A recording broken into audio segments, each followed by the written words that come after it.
Hey guys, Romie here, so please like, comment, subscribe. This is Love and Hip Hop season, oh Lord Jesus, this is season 7 of New York, episode 10.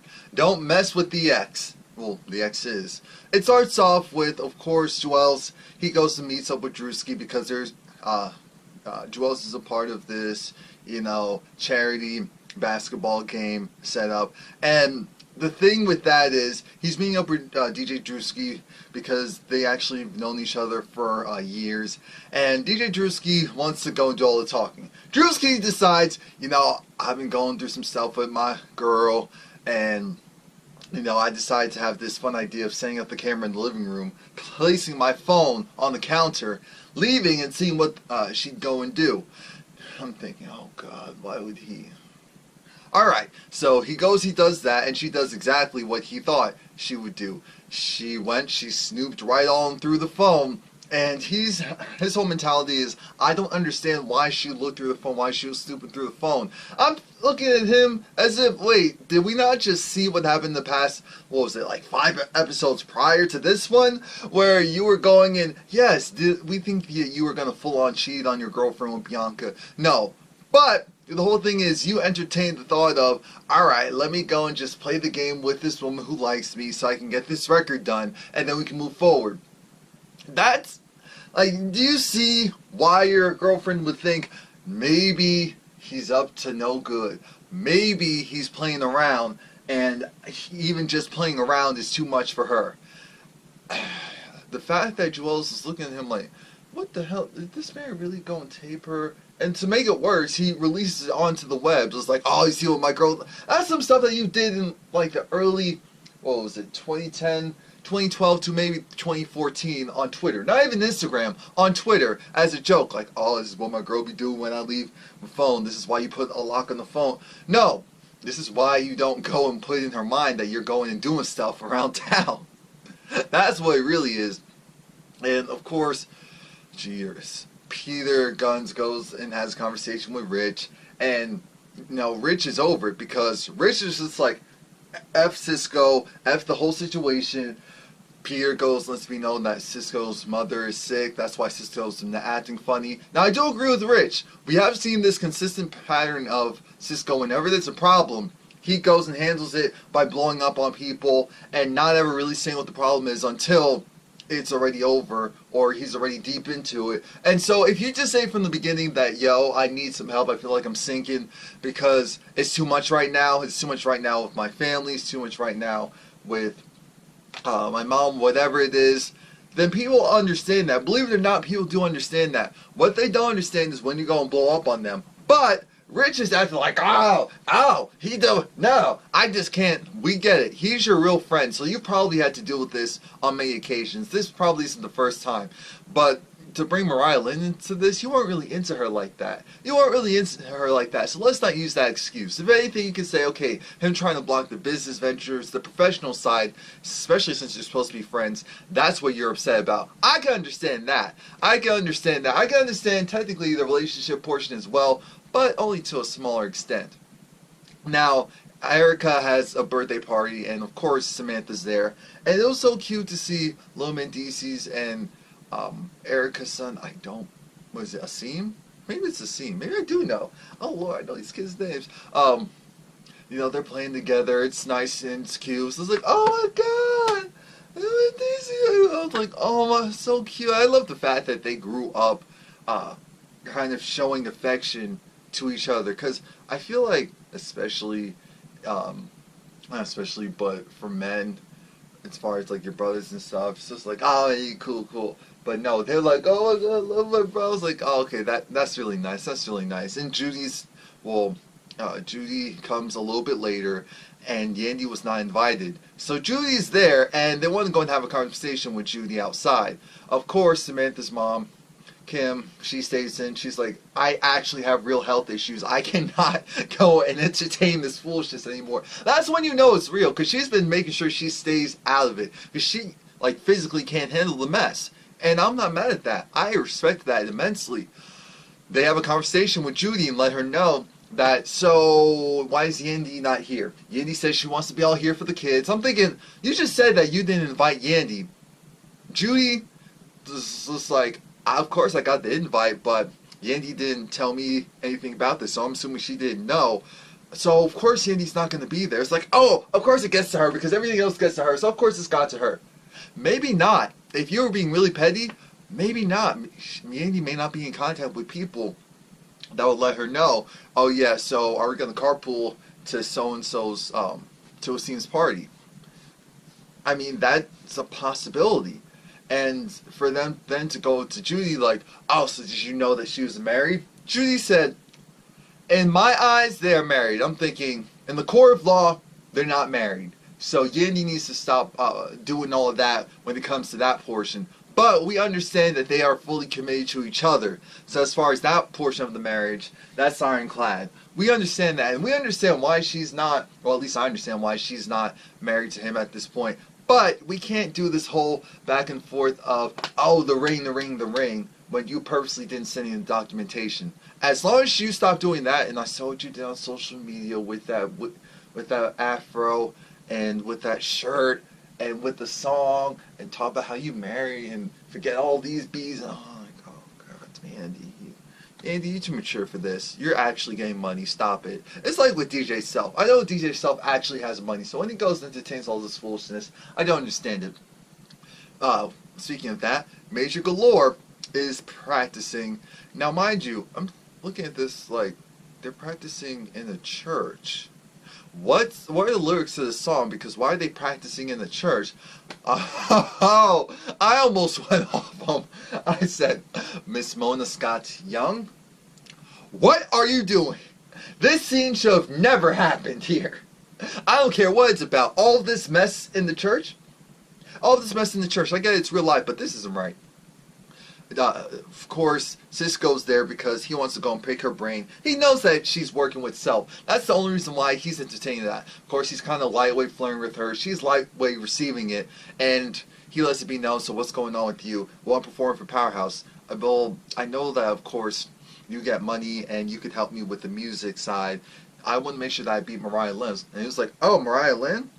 Yeah, I know her. Mariah Lynn, that's a type of girl where you have to go and put food in her refrigerator for her and her family, and then she goes and she's a snake and she turns her back on you, and she was an ish just last year and she's still not much now, so I understand why she's grandstanding. And DJ Self, oh, he's a punk. I'm looking at Cisco like, Cisco, you're really this hurt still over so, because that's what's coming off as. You don't even like DJ Self, so why are you going at him this hard? When you just told Peter that you were going to calm down, well, you told Peter you're going to calm down for him, and you were going to talk to Rich. So I guess technically, but no, I can't agree with it. And Major, you realize he's just entertaining you so that he could get to your boss. Come on now. In the name of Mariah Lynn. Anyway, we have Snoop. She goes and she's talking with Jay. Jay wants to go and speak with her because Jay's like, I still love you. I'm still here. I'm thinking you need to go back to Chicago with your... Is it Chicago? Yeah. Go back to Chicago and be with your son. I feel like this is why you're really acting out, because you really want to go back to Chicago, be with your son, instead of trying to chase and hold on to this relationship because you thought business-wise you could come back to Chicago and say, that's the issue. Jay wants to go back to Chicago to her son and say, I did all of this, and I went through all of this so that I could provide for you and give you something better. What ended up happening is it crashed and burned, and now she doesn't want to give it up. And it's in the form of her relationship with Snoop. That's all this was. Because it got ridiculous. It got very ridiculous. Jay's still going on and on. Snoop's trying to end the relationship. Snoop's trying to say, you're a good girl. I appreciate you. Jay's still carrying on as if this relationship's still going to be real. And then she finally acknowledges the fact that, you know what? Maybe, just maybe, this really is over. I'm thinking, thank God. How many episodes we're in? This is episode 10. Okay, that makes sense. Because they have to start wrapping up certain storylines. Or at least attempting to start to wrap up storylines. Yandy, she's just waiting around. Judy comes and they have a conversation. And Judy lets me know, oh yeah, so how come you weren't at Asim's birthday party? well, I didn't know about Steve's birthday party. Ding, ding, ding, ding, ding. And I do believe Yandy, because Erica and Samantha said that they didn't tell Yandy. So how's Yandy supposed to know? We get it that Yandy's close with Judy, but unless you're going to say, okay, so we're going to do this after or before or during Asim's birthday party, there's no reason for them to really talk. At least for that. And Yandy was hurt. And I do feel like she was hurt that her kids couldn't be there because it's like another missed opportunity. I do believe that. I know some people are like, oh, now I really do believe that all these women do want the kids to be together, but they dislike each other so much that they're willing to do anything it takes to discredit each other and to get back at each other. And the best way to do that is to go through the mom route of kind of messing with their kids, but not really, not going too far, even though this has gone more far than enough. On both sides.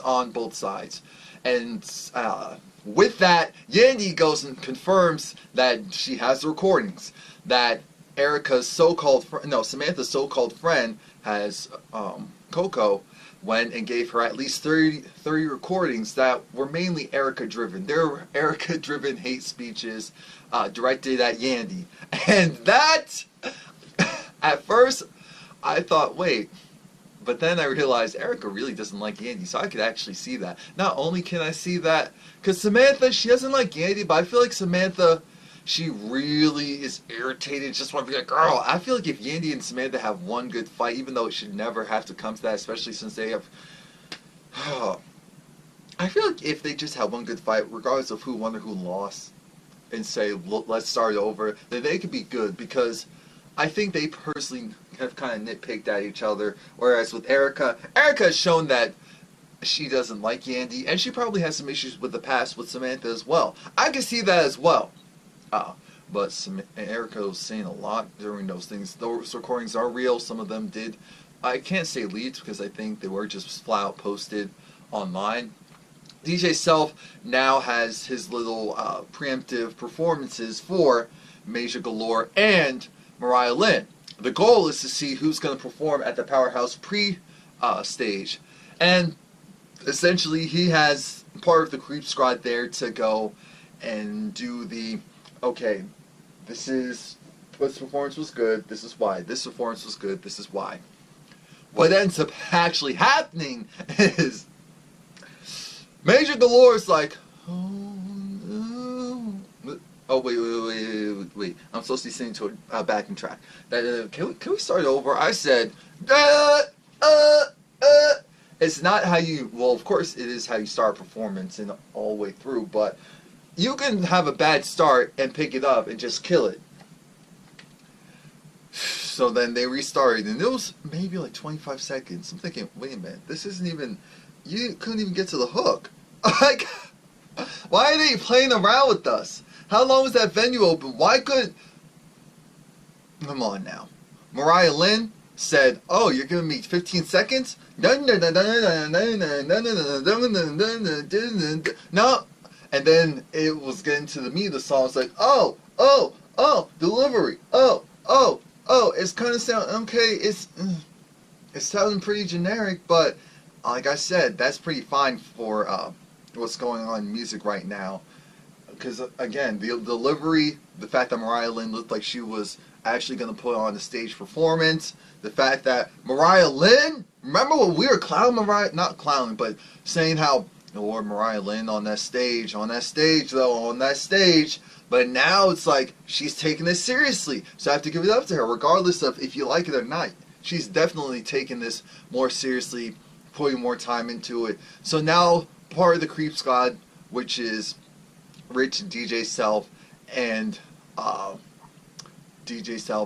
Peter, have to decide who had the better performance. And the ladies come and they acknowledge the fact that they said Major Galore more sounds like a better record. And when they say better record, I'm thinking they're saying a record they could actually hear on the radio, that you could drive in your car to. Because again, it sounds in line with what's currently out. So that makes sense. The production, I must admit, to me sounds more consistent. Mariah Lynn's record was a turn-up record, like a turn-up strip club record, turn-up club record, and she definitely had a stronger performance, even though it was all of 25 seconds. But it's about how you utilize that time, so I will give it to her. The ladies, at the end of the day, can't get along because Major Galore is like, wait a minute, Mariah Lynn. So you're trying to talk about how you have the better record and all of that, and yet, my record was better. And you're talking about how you've evolved with Mariah Lynn, saying, you know, things are on the up for me because I used to be where you are last year as far as the performance. And the thing is, Mariah didn't say that you were complete trash and all that to your face. All she said was, I was where you were last year. Kind of saying that we are in a similar boat. I'm not trying to act like, oh, I'm 10 times better. I'm just saying that I have somewhat improved. I am taking this more seriously. That's all she was initially saying. Major was like, oh, well, just last year, Cisco was putting food in your stomach, in your family's stomach, and in their fridge. Where I said, now wait a minute. Here's the thing.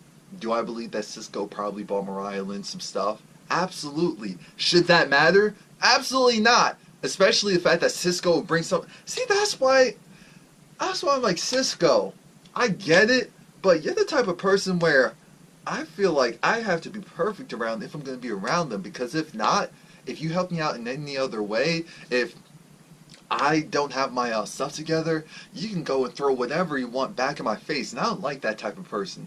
I really don't like that type of person where if we're on the outs, then all of a sudden you have diarrhea of the mouth. That's not how it works. So Harlan said, get this same sweater having, like, what is she doing? What is she doing? The worker is, her performance was non-existent. Like, well, what's going on here? And then Major goes throws the drink at her, goes and throws the drink at her. Why do people keep throwing drinks at Mariah Lynn? Mariah, and they're like, oh, chill, chill. I'm thinking, wait, excuse me, someone threw a drink at me. That's, in modern times, it's like someone spitting in your direction. Okay, you want to throw a drink? See, that's the one thing I do respect about Mariah Lynn. Mariah Lynn's small, and she knows the type of industry she's in, so she has to go, it's either fight or flight. Unfortunately, it's either fight or flight when you're in a situation like that. But it's crazy, because the guys were saying, especially Peter's like, no, I don't want to see these two women fighting. They're fighting over essentially some guy who his whole point is to pit them against each other. That's not cool. I'm thinking, dang it. Why is it that Peter and Tyra are making sense? It's throwing me off. Look, next episode is back to the same mold. So I'm like, okay, I can rock with that because that's what I'm familiar with and that's what I expect from them. But it's interesting how Peter left with Mariah Lynn to make sure that she was cool. DJ Self was like, screw this. I'm actually trying to make money, make moves. I'm going to let security handle this. I'm like, Self, now you're doing a little bit too much because you shouldn't even have these situations. You should just dead this. You should either dead this and find some real artists. I get it. The real artists would probably charge more. That's probably the real situation. The real artists would charge more. Not expect more because you want results, but the real artists would probably charge more and you're like, I need a budget version of whatever it is they're offering. And Rich was next to Major Galore. So, of course, very telling. DJ Drewski doesn't get the fact that his girlfriend, Sky, is irritated with him going and posting that video of her looking through his stuff. She looked through his stuff because she can't trust him. Are we going to forget all the stuff that he did with Bianca? And who knows, whatever suspicious stuff has been going on with him, with other women in the past. So I definitely give Sky a pass for doing that. No, I don't. Now, who am I kidding? No, I don't. Because if you have to do all that in a relationship, then maybe you need to decide, no, this isn't going to work. But I'm definitely not blaming you. I'm blaming him because he did stuff in the past to make you feel like, I really can't trust him. I want to be in a relationship, but I can't trust him. So I'm going to have to periodically check and snoop. DJ Drewski really didn't get how that yeah, anyway. Rich, this was a scene from Love and the Rest. Rich and Cisco have this argument of, oh, you did this to me. Oh, you did this to me. You and Mariah Lynn, That was a violation. You trying to stop my money, that was a violation. We're supposed to go into business together. Yeah, and I went into business with Peter. Yeah, but we're supposed to be friends. You're supposed to have my back. I understand that. I'll tell you everything. But I know you're going through stuff too. But I just don't feel like it. I know you don't feel like it. I know I'm your actual friend, so I know how you are and how you move and how you roll. I get it. Trust me, I get it. Am I okay with it? No, but I get it. It was like, yeah, but I just want to be cool with you because we're actual friends because you know my story. It's like, no, you know I have your back. You know I have your back. If we were going through anything, I have your back. I'm like, oh my God, these men, what's going on? What? What? How are the ladies of the show not doing all that for these men? Oh, God. So they go and hug. And like, oh, I miss you. I miss you. Oh my God, these guys. DJ Self, he has to sit down with Major Galore and Mariah Lynn. And apparently, he didn't tell Major Galore, inform her on the fact that Mariah Lynn was going to come over. So, Self was trying to get them to go and apologize to each other. Major Galore said, you know what, no, I heard the information from Cisco. And all I did was report back. That's all I did. I regurgitated the information. It is what it is, regardless if it's real or not. She said, you know what? I'm tired of people throwing drinks on me.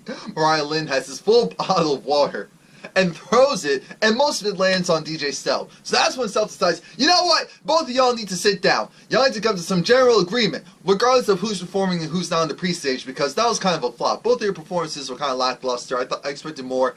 Here's the thing. We have a common enemy. It's Cisco. Cisco doesn't like me, and he doesn't like Mariah Lynn, which means that he's going to try to use you. And that's when Major Galore's like, you know what? I was actually used.